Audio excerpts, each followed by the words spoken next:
This is Geometry 1.1 Part 2. So in Part 1, we went over some undefined terms, and then in this part, we'll go over some defined terms, which will actually be in terms of the undefined terms. So some defined terms are a segment, or it could also be referred to as a line segment. A segment is just a part of a line.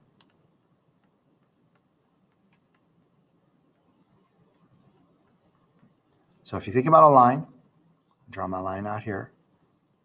Remember from part 1, we went over ways how to name a line. So you definitely have at least 2 points on a line. I'm going to call this line AB. And a quick review on how to name that line, AB, with a little line symbol right above it. It could also be referred to as line BA. So if I just take part of that, I look at these 2 points on the line, and then everything in between those 2 points, all points in between that line, is a line segment. So if the line doesn't go on forever, it's just a segment. So if I have 2 points, which are referred to as the endpoints of the segment, and everything between those 2 points, that's a line segment. So that line segment, how to name it, is by its endpoints, line segment AB, with a little segment above it. It might look like I drew points on top there, and you can, but sometimes you just have a little segment with no points. With the pen that I'm using, it looks like there's definitely 2 points. That segment could also be referred to as segment BA. So the endpoints of the segment are just the points at the very end of the segment, and that's how you name these segments. Okay, a ray is also part of a line, but it's a part of a line that extends forever in one direction.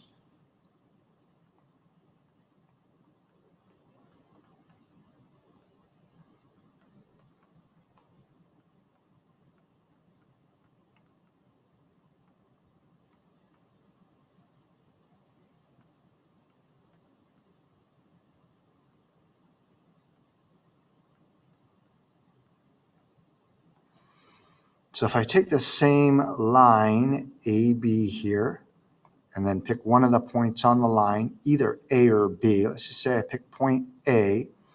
That would be the endpoint of the ray. For a segment, there's 2 endpoints. For a ray, there's only 1 endpoint.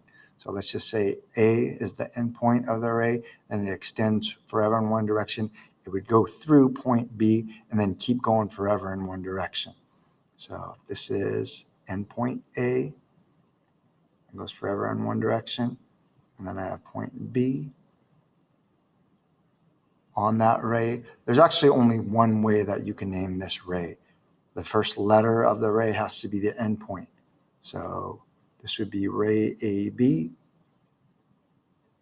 And then I draw a little ray, or it looks like an arrow, which it actually is above that.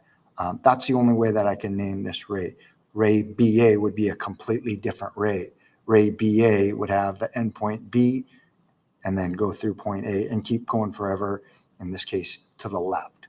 So unlike a segment, for this segment, segment AB is the exact same thing as segment BA. For this line, line AB is the exact same thing as line BA. Okay. For a ray, since a ray goes forever just in one direction, ray AB is not the same as ray BA. And then for opposite rays go in opposite directions. So the actual definition of opposite rays is if you have a line, AB, so I have points A and B on the line. If C is between points A and B on the line, then rays CA and CB are what are known as opposite rays. And then if you put those 2 rays together, then opposite rays will always form a line. So that's what opposite rays are.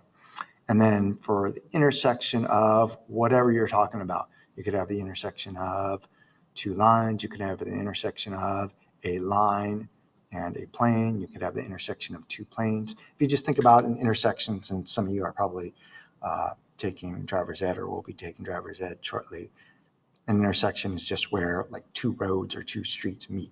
So an intersection in geometry is where 2 items meet, again, like 2 lines, 2 planes, a line and a plane. But technically it's the common points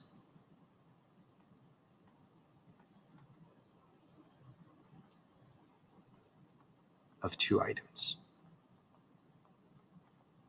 And then you looked at the intersection of, say, two lines last year when you were solving systems of equations. If two lines intersect, because it's possible that two lines do not intersect, and then those lines would be parallel, the intersection of two lines is a point. So let's just say here, I have two lines, L, M, and PQ. I just have this extra little thing that I didn't actually mean to draw. But the intersection of those two lines is a single point right here.